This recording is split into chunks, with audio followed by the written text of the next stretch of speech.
Iginagalang ng mga kongresista ang pagbuo ng ilang grupo ng People's Impeachment Movement para ipanawagan ang agarang pagsisimula ng impeachment trial kay Vice President Sara Duterte. Para sa mga mambabatas, taong bayan ang nalulugi sa pagkakaantala ng paglilitis. Yan ang ulat ni Melales Moras. Iginiit ng ilang kongresista na lugi ang taong bayan at isa lang umano ang nakikinabang sa pagkaantala ng pag-arangkada ng impeachment trial kay Vice President Sara Duterte. Ayon kay House Assistant Majority Leader Pami Zamora, nais nang masagot ng taong bayan ang mga isyong ibinabato laban sa Vice Presidente, kaya't sana'y masimulan na ang paglilitis. Dagdag naman ni House Assistant Majority Leader Jude Asidre, tanging si VP Sara lang umano ang nakikinabang sa delay. To be honest, the one to benefit from this is the person in question. Siyempre, ang pangalawang Pangulo. Habang hindi po dinidinig ang impeachment trial, mas lalo hong nagkakaroon ng sense of impunity.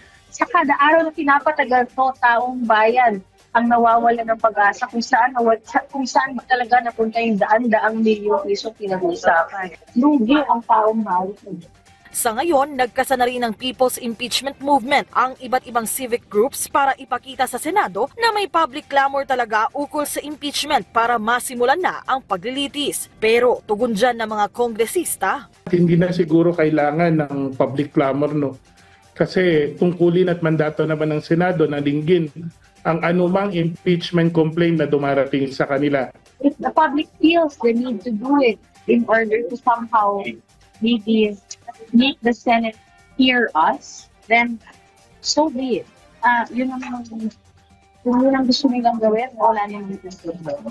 sa isang pahayag, iginiit ni Davao City Mayor Sebastian Duterte na diversionary tactic lang umano ang impeachment laban sa kanyang kapatid para matabunan ang mga issue ukol sa 2025 national budget. Pero una nang pumalag dito ang ilang mambabatas.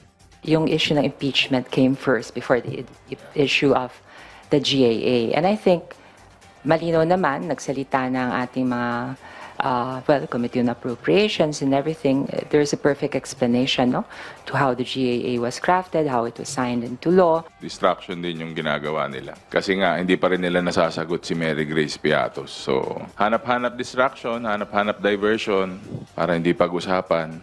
Dumidiskarte pa rin sila.